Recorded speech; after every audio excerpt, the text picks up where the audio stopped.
আপনার কি মনে হয় দান করলে আপনার সম্পদ কমে যায়? যদি তাই হয় তবে করিম মিয়ার এই গল্পটি আপনার জন্য। এক গরিব মানুষ যার জীবনে অভাবের চেয়েও বড় ছিল সম্পদ হারানোর ভয়, কিন্তু একটি আয়াত আর একটি হাদিস কিভাবে তার জীবন বদলে দিল, জানতে হলে গল্পটি সম্পূর্ণ দেখার অনুরোধ রইল। করিম মিয়ার জীবনটা ছিল এক ভাঙা নৌকার মতো, যা কোনো মতে স্রোতের টানে ভেসে চলছিল। তার সামান্য একটি মুদি দোকান ছিল, যেখানে দিনের শেষে যা লাভ হতো তা দিয়ে কোনো মতে সংসার চলত।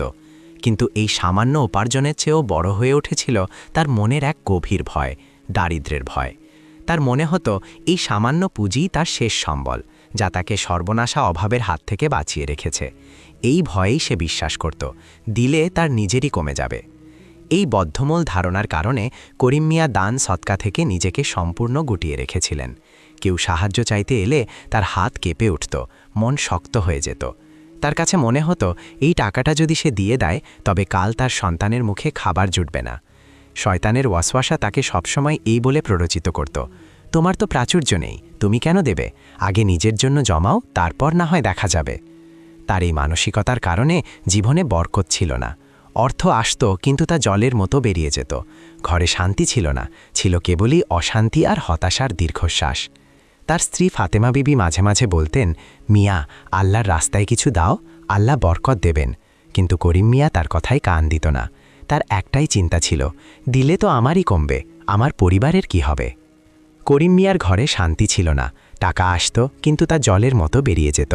কেন এমন হচ্ছিল? কারণ তিনি আল্লাহর চেয়ে বেশি ভরসা করেছিলেন নিজের সামান্য সম্পদের ওপর। কিন্তু এক রাতে তার জীবনে এলো এক মোড়। কি ছিল সেই মোড়? একদিন সন্ধেবেলা করিম মিয়া দোকান বন্ধ করে মনমরা হয়ে বাড়ির পথে ফিরছিলেন।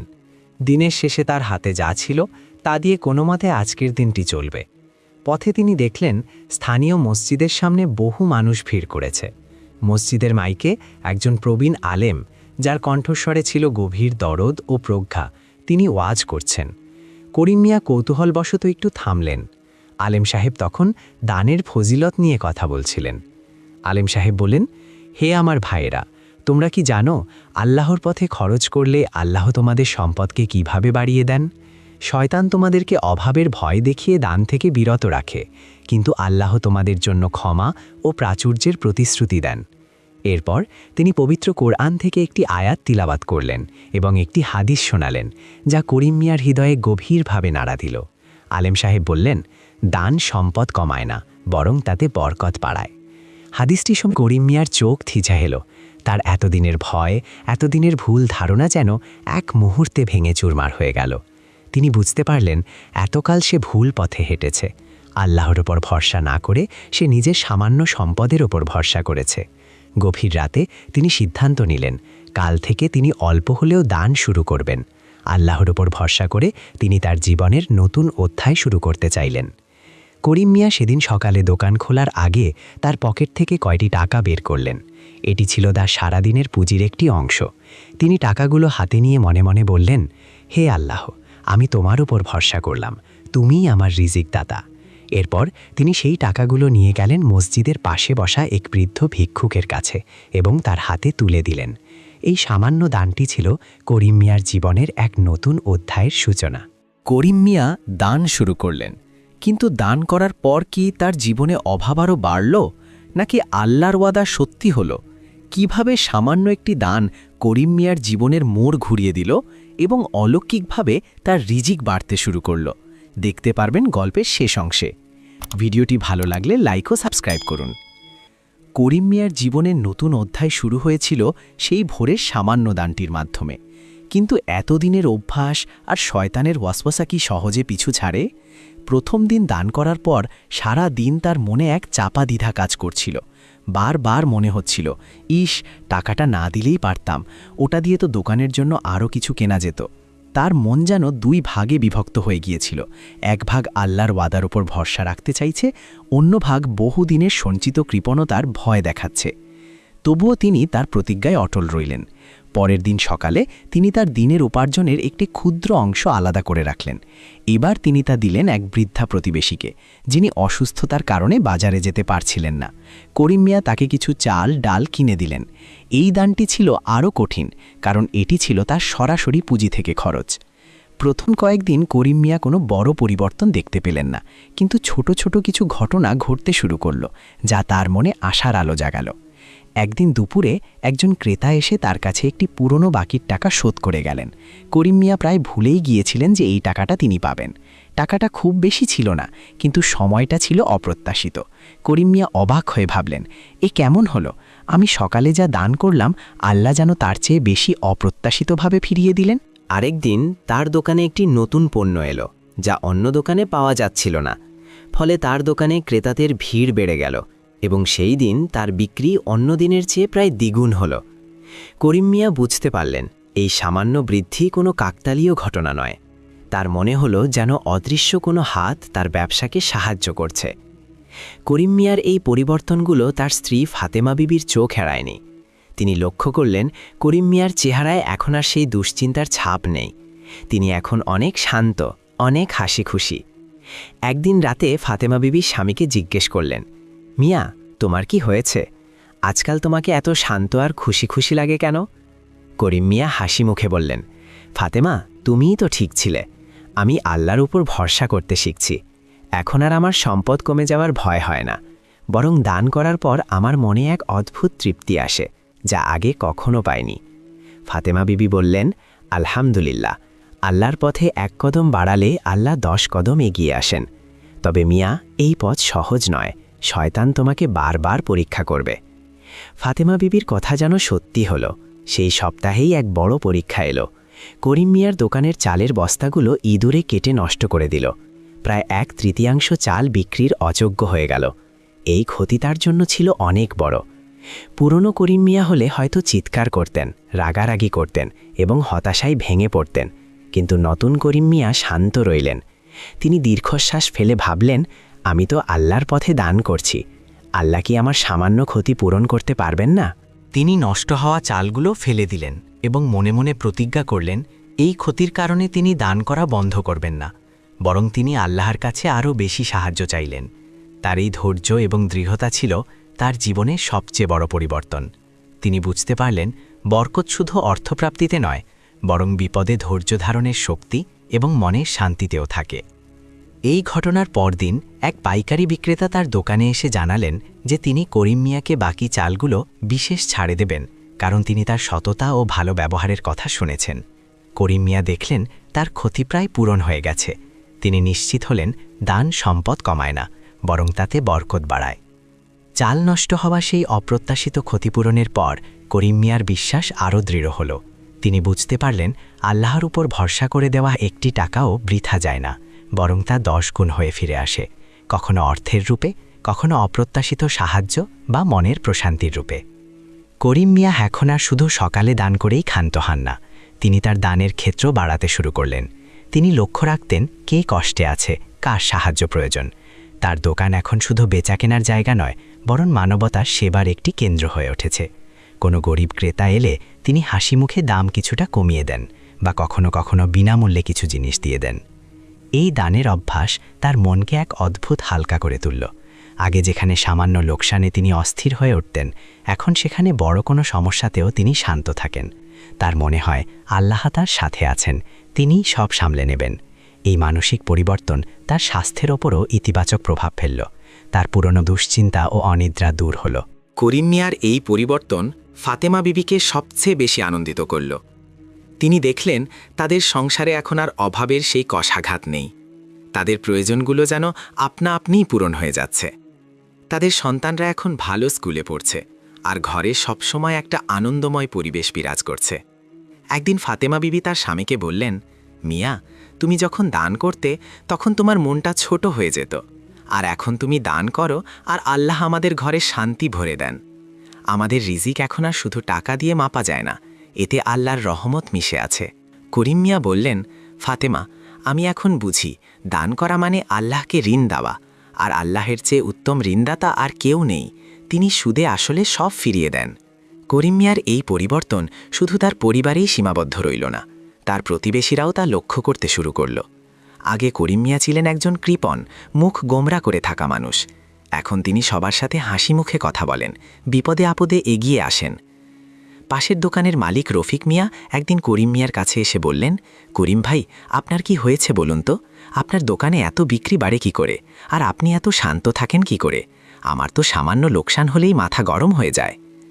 করিম মিয়া মুচকি হেসে বললেন, রফিক ভাই, এটা আমার কোনো কৌশল নয়, এটা হলো দানের বরকত। আমি এখন আল্লাহর উপর ভরসা করে দান করি। আমি দেখেছি দান করলে সম্পদ কমে না, বরং আল্লাহ তাতে বরকত দেন। আপনিও শুরু করুন, দেখবেন আপনার জীবনেও শান্তি ফিরে আসবে। রফিক মিয়া প্রথমে বিশ্বাস করতে পারলেন না, কিন্তু করিম মিয়ার চোখে তিনি যে সত্যের আলো দেখলেন তা তাকে ভাবিয়ে তুলল। তিনি দেখলেন করিম মিয়ার দোকানে ক্রেতারা হাসি মুখে আসে, আর করিম মিয়াও তাদের সাথে বন্ধুর মতো ব্যবহার করেন। করিম মিয়া এখন শুধু ব্যক্তিগত দানই করেন না, তিনি সমাজের জন্যও কিছু করার কথা ভাবেন। তিনি তার দোকানের সামনে একটি ছোট সাদকা বাক্স রাখলেন, যেখানে সবাই তাদের সামর্থ্য অনুযায়ী দান করতে পারে। তিনি ঘোষণা করলেন, এই বাক্সের টাকা দিয়ে গ্রামের গরিব শিশুদের পড়াশোনার খরচ চালানো হবে। প্রথম দিকে অনেকেই কৌতূহলী হয়ে দেখত, কিন্তু যখন তারা দেখল যে করিম মিয়া নিজেই প্রতিদিন তাতে কিছু টাকা রাখেন এবং প্রতি সপ্তাহে সেই টাকা দিয়ে সত্যিই গরিব শিশুদের বই খাতা কিনে দেন, তখন তারাও উৎসাহিত হল। করিম মিয়ার এই উদ্যোগটি ছিল তার জীবনের এক নতুন দিগন্ত। তিনি বুঝতে পারলেন, আল্লাহ তাকে শুধু নিজের জন্যে নয়, বরং অন্যের জন্যে কিছু করার সুযোগ দিয়েছেন। তার সামান্য দোকানটি এখন শুধু তার পরিবারের নয়, বরং পুরো সমাজের জন্যে কল্যাণের উৎস হয়ে উঠেছে। করিম মিয়ার জীবন যখন শান্তি ও বরকতে ভরে উঠেছে, ঠিক তখনই এক বড় বিপদ তার জীবনে ছায়া ফেলল। একদিন গভীর রাতে হঠাৎ করেই তার দোকানে আগুন লেগে গেল। পাশের এক দোকানে বৈদ্যুতিক শর্ট সার্কিট থেকে আগুনের সূত্রপাত, আর তার দ্রুত করিম মিয়ার দোকানেও ছড়িয়ে পড়ল। ভোরবেলায় খবর পেয়ে করিম মিয়া যখন দোকানে পৌঁছালেন, তখন সব শেষ। দোকানের বেশিরভাগ মালপত্র পুড়ে ছাই হয়ে গেছে, যা কিছু অবশিষ্ট ছিল তাও আগুনে ক্ষতিগ্রস্ত। এই দৃশ্য দেখে তার পুরনো ভয়টা যেন আবার মাথাচাড়া দিয়ে উঠল। তার মনে হল, এত দান করলাম, তবুও আল্লাহ কেন আমার এই পরীক্ষা নিলেন? পাশের দোকানের মালিক রফিক মিয়া, যিনি কিছুদিন আগে করিম মিয়ার কাছ থেকে দানের ফজিলত শুনেছিলেন, তিনি এসে সান্ত্বনা দিতে গিয়ে বললেন, করিম ভাই, আপনার তো সব শেষ হয়ে গেল, এতদিনের পরিশ্রম। করিম মিয়া দীর্ঘশ্বাস ফেললেন, কিন্তু পরক্ষণেই তার মনে পড়ল সেই হাদিসটি, দান বিপদকে দূর করে। তিনি নিজেকে সামলে নিলেন। তিনি ফাতেমা বিবিকে বললেন, ফাতেমা, আল্লাহ যা করেন ভালোর জন্যই করেন, হয়তো এর চেয়েও বড় কোনো বিপদ আসত। এই ক্ষতি দিয়ে আল্লাহ আমাদের রক্ষা করেছেন, আমাদের বিশ্বাস রাখতে হবে। করিম মিয়ার এই বিপদের খবর দ্রুত গ্রামে ছড়িয়ে পড়ল, কিন্তু এবার ঘটল এক অলৌকিক ঘটনা। করিম মিয়া যখন হতাশ হয়ে বসে আছেন, তখন একের পর এক মানুষ তার কাছে আসতে শুরু করল। প্রথমেই এলেন সেই বৃদ্ধা প্রতিবেশী, যাকে করিম মিয়া চাল ডাল কিনে দিয়েছিলেন। তিনি তার জমানো সামান্য কিছু টাকা করিম মিয়ার হাতে তুলে দিয়ে বললেন, বাবা, তুমি আমার বিপদে পাশে ছিলে, আজ তোমার বিপদে আমি সামান্য কিছু দিতে পারলাম। এরপর এলেন সেই গরিব শিশুদের অভিভাবকরা, যাদের পড়াশোনার খরচ করিম মিয়ার সাদকা বাক্স থেকে চলত। তারা সবাই মিলে সামান্য কিছু অর্থ সংগ্রহ করে নিয়ে এলেন। তাদের চোখে ছিল কৃতজ্ঞতা আর ভালোবাসা। সবচেয়ে অবাক করা বিষয় হল সেই পাইকারি বিক্রেতা, যিনি একবার তাকে বিশেষ ছাড়ে চাল দিয়েছিলেন। তিনি খবর পেয়ে নিজেই ট্রাক ভর্তি নতুন মালপত্র নিয়ে এলেন। তিনি বললেন, করিম ভাই, আপনি একজন ভালো মানুষ, আপনার মতো মানুষের পাশে দাঁড়ানো আমাদের কর্তব্য।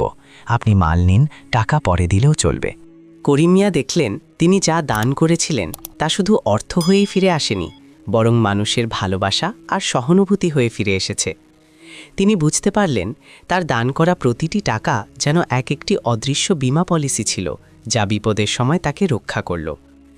তিনি রফিক মিয়াকে ডেকে বললেন, রফিক ভাই, দেখুন, আমার সব শেষ হয়ে যায়নি। আল্লাহ আমার জন্য মানুষের মনকে নরম করে দিয়েছেন।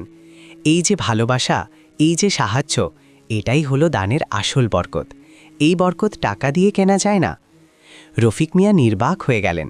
তিনি দেখলেন, করিম মিয়ার চোখে কোনো হতাশা নেই, আছে শুধু আল্লাহর প্রতি গভীর কৃতজ্ঞতা। তিনি বুঝতে পারলেন, দানের বরকত শুধু সম্পদ বৃদ্ধি করে না, বরং তা মানুষকে বিপদের সময় রক্ষা করে এবং সমাজে ভালোবাসার বন্ধন তৈরি করে। করিম মিয়া তার দোকানটি নতুন করে সাজানোর কাজ শুরু করলেন। এবার তার সাথে শুধু তার পরিবার নয়, পুরো গ্রামবাসী স্বেচ্ছায় হাত লাগালো। তিনি নিশ্চিত হলেন, তার জীবনের এই কঠিন পরীক্ষাটি ছিল তার ঈমানকে আরও মজবুত করার জন্য। আগুন লাগার ঘটনার পর করিম মিয়ার দোকানটি নতুন করে তৈরি হলো। এবার দোকানটি আগের চেয়েও সুন্দর ও মজবুত হলো। পুরো গ্রামের মানুষের ভালোবাসা ও সহযোগিতায় এই কাজটি সম্ভব হয়েছিল। করিম মিয়া বুঝতে পারলেন মানুষের হৃদয়ে জায়গা করে নেওয়া যে কোনো সম্পদের চেয়েও মূল্যবান। তার ব্যবসা এখন দ্রুত গতিতে এগোচ্ছে। তার সততা এবং ব্যবহারের কারণে ক্রেতারা দূর দূরান্ত থেকেও তার দোকানে আসে। তিনি এখন আর শুধু একজন মুদি দোকানদার নন, তিনি বিশ্বস্ততার প্রতীক। তার দানের পরিমাণও বেড়েছে। তিনি এখন গ্রামের আরও বেশি গরিব শিশুর পড়াশোনার দায়িত্ব নিয়েছেন এবং এলাকার একজন অভাবী বিধবাকে নিয়মিত সাহায্য করেন। একদিন সেই পাইকারি বিক্রেতা যিনি বিপদের সময় তাকে সাহায্য করেছিলেন, তিনি করিম মিয়ার দোকানে এলেন। তিনি করিম মিয়ার সততা, ধৈর্য এবং দানের মানসিকতায় মুগ্ধ ছিলেন। তিনি করিম মিয়াকে একটি অভাবনীয় প্রস্তাব দিলেন। বিক্রেতা বললেন, করিম ভাই, আমি আপনাকে অনেক দিন ধরে দেখছি। আপনার মতো সৎ ও আল্লাভীরু ব্যবসায়ী এই বাজারে খুব কমই আছে। আমি আমার ব্যবসার পরিধি বাড়াতে চাই। আমি চাই আপনি আমার সাথে অংশীদার হন। আপনি আপনার এই ছোট দোকানটি বড় করে তুলুন। আমি আপনাকে সব রকম সাহায্য করব। আপনি আমার সাথে পাইকারি ব্যবসা শুরু করুন। করিম মিয়া প্রথমে বিশ্বাস করতে পারলেন না। তিনি বললেন, ভাই সাহেব, আমার তো এত বড় ব্যবসার অভিজ্ঞতা নেই, আর আমার পুঁজিও সামান্য। বিক্রেতা হাসলেন। তিনি বললেন, আপনার পুঁজি হলো আপনার সততা আর আপনার দানশীলতা। আমি দেখেছি আল্লাহ কিভাবে আপনাকে বিপদ থেকে রক্ষা করেছেন এবং আপনার ব্যবসাকে বরকত দিয়েছেন। আমি আপনার এই বরকতের অংশীদার হতে চাই। পুঁজির চিন্তা আপনাকে করতে হবে না, আমি সব ব্যবস্থা করব। আপনি শুধু আপনার নেক নিয়ত আর পরিশ্রম দিয়ে কাজ করুন। করিম মিয়া বুঝতে পারলেন এটি আল্লাহর পক্ষ থেকে তার জন্য এক বিশাল পুরস্কার। তার এতদিনের দান, তার ধৈর্য এবং আল্লাহর উপর তার অবিচল ভরসার ফল এটি। তিনি ফাতেমা বিবির সাথে পরামর্শ করলেন এবং আল্লাহর নাম নিয়ে সেই প্রস্তাবে রাজি হলেন। অংশীদারিত্বের পর করিম মিয়ার ব্যবসা দ্রুত বাড়তে লাগল। তার ছোট মুদি দোকানটি এখন একটি বড় পাইকারি দোকানে পরিণত হল। তিনি এখন শুধু গ্রামের মানুষের কাছেই নয়, বরং আশেপাশের কয়েকটি গ্রামের ব্যবসায়ীদের কাছেও পরিচিত। তার আর্থিক সচ্ছলতা এখন আকাশ ছোঁয়া। কিন্তু এই সাফল্যের পরেও করিম মিয়া তার বিনয় হারাননি। তিনি মনে করেন এই সম্পদ তার নয়, এটি আল্লাহর আমানত। তার দানের পরিমাণ এখন আরও বেড়েছে। তিনি এখন একটি দাতব্য সংস্থা প্রতিষ্ঠা করার কথা ভাবছেন, যার মাধ্যমে আরও বড় পরিসরে মানুষের সেবা করা যায়। একদিন রফিক মিয়া, যিনি এখন করিম মিয়ার একজন নিয়মিত ক্রেতা, তিনি এসে বললেন, করিম ভাই, আপনি সত্যিই ভাগ্যবান, আপনার জীবনে এত বরকত। করিম মিয়া বললেন, রফিক ভাই, ভাগ্য নয়, এটা হলো আল্লাহর ওয়াদা। আমি যখন গরিব ছিলাম তখন দান করতে ভয় পেতাম। এখন যখন আল্লাহ আমাকে দিয়েছেন তখন আমি আরও বেশি করে দান করি। আমি দেখেছি যত বেশি দেই আল্লাহ তত বেশি ফিরিয়ে দেন। আমার জীবনের প্রতিটি সাফল্যই হলো আমার দানের বরকত। তিনি রফিক মিয়াকে বোঝালেন, দান শুধু অর্থ দিয়ে হয় না, হাসি দিয়ে, ভালো কথা দিয়ে আর অন্যের বিপদে পাশে দাঁড়িয়েও দান করা যায়। করিম মিয়ার জীবন এখন পূর্ণতার প্রতীক। তার ব্যবসা শুধু সফলই নয়, তা এখন কল্যাণের উৎস। তিনি তার স্বপ্নকে বাস্তবে রূপ দিলেন, একটি বড় দাতব্য সংস্থা প্রতিষ্ঠা করলেন, যার নাম দিলেন বরকত ফাউন্ডেশন। এই ফাউন্ডেশনের মাধ্যমে তিনি এলাকার গরিব ও মেধাবী শিক্ষার্থীদের বৃত্তি দেন, অসুস্থদের চিকিৎসার ব্যবস্থা করেন এবং অভাবী পরিবারগুলোকে স্বাবলম্বী হওয়ার জন্য ক্ষুদ্র ঋণ দেন। করিম মিয়া এখন আর শুধু একজন ব্যবসায়ী নন, তিনি সমাজের একজন সম্মানিত মুরব্বী। তার জীবনের গল্প এখন গ্রামের প্রতিটি ঘরে ঘরে অনুপ্রেরণা যোগায়। তার স্ত্রী ফাতেমা বিবিও তার পাশে থেকে এই মহৎ কাজে সহযোগিতা করেন। তাদের ঘরে এখন শুধু অর্থ সম্পদ নয়, আল্লাহর অফুরন্ত রহমত বিরাজ করে। একদিন করিম মিয়া তার দোকানের পুরনো হিসাবের খাতাগুলো দেখছিলেন। সেই খাতাগুলোতে তার কৃপণতা দিনগুলোর হিসাব লেখা ছিল। তিনি দেখলেন যখন তিনি দান করতেন না তখন তার সামান্য উপার্জনেও কোনো বরকত ছিল না, আর এখন যখন তিনি মুক্ত হস্তে দান করেন তখন তার আয় বহুগুণ বেড়েছে। কিন্তু তার চেয়েও বড় কথা, তার মনে অসীম শান্তি। পাশের দোকানের মালিক রফিক মিয়া, যিনি একসময় করিম মিয়ার পরিবর্তন দেখে অবাক হতেন, তিনি এখন করিম মিয়ার একজন অনুসারী। তিনি এখন নিয়মিত দান করেন এবং তার দোকানেও বরকত এসেছে। তিনি করিম মিয়ার কাছে এসে বললেন, করিম ভাই, আপনি আমার চোখ খুলে দিয়েছেন। আমি এখন বুঝি আল্লাহর রাস্তায় যা খরচ করা হয় তা আসলে খরচ নয়, বরং সবচেয়ে লাভজনক বিনিয়োগ। করিম মিয়া হাসলেন। তিনি বললেন, রফিক ভাই, আল্লাহর কাছে আমাদের সব আমলই আমানত। আমরা যা দান করি তা আল্লাহ নিজের কাছে জমা রাখেন এবং সময় মতো তা বহু গুণে ফিরিয়ে দেন। আমি গরিব ছিলাম, কিন্তু আমার ভয় ছিল সম্পদ হারানোর। এখন আমি ধনী, কিন্তু আমার ভয় শুধু আল্লাহকে হারানোর। করিম মিয়ার জীবনের সবচেয়ে বড় উপলব্ধি হল দানের বরকত শুধু অর্থ সম্পদ বৃদ্ধি করে না, বরং তা মানুষের হৃদয়কে প্রশস্ত করে, বিপদ থেকে রক্ষা করে এবং পরকালের জন্য সঞ্চয় তৈরি করে। তিনি তার সন্তানদেরও এই শিক্ষা দিলেন যে সম্পদ ক্ষণস্থায়ী, কিন্তু দানের মাধ্যমে অর্জিত নেকি চিরস্থায়ী। বৃদ্ধ বয়সে এসে করিম মিয়া যখন তার পরিবারের দিকে তাকান, তখন তার চোখ ভরে আসে। তার সন্তানরা সুশিক্ষিত ও প্রতিষ্ঠিত, তার স্ত্রী শান্ত ও সুখী। তার এই সুখের মূল কারণ হল তিনি আল্লাহর উপর ভরসা রেখেছিলেন এবং আল্লাহর পথে ব্যয় করতে শিখেছিলেন। করিম মিয়া তার জীবনের শেষ দিন পর্যন্ত দান করে গেছেন। তিনি প্রমাণ করে গেছেন যে দান সম্পদ কমায় না, বরং তাতে বরকত বাড়ায়। তার জীবনের গল্প একটি চিরন্তন সত্যের প্রতিধ্বনি। আল্লাহর ভাণ্ডার অফুরন্ত, আর যে ব্যক্তি আল্লাহর পথে ব্যয় করে, আল্লাহ তাকে কখনো বঞ্চিত করেন না। গল্পের মূল শিক্ষা দুইটি। ১. দান করলে সম্পদ কমে না, বরং আল্লাহর পক্ষ থেকে তাতে অভাবনীয় বরকত ও প্রাচুর্য বৃদ্ধি পায়। ২. আল্লাহর ওপর অবিচল ভরসা রেখে দান করলে তা ইহকালে শান্তি ও পরকালে মুক্তির পথ প্রশস্ত করে। ভিডিওটি ভালো লাগলে তাহলে লাইক ও প্রিয়জনদের সাথে শেয়ার করতে ভুলবেন না। এমন আরও শিক্ষণীয় ও ইসলামিক গল্প পেতে আমাদের চ্যানেলটি সাবস্ক্রাইব করে পাশে থাকুন।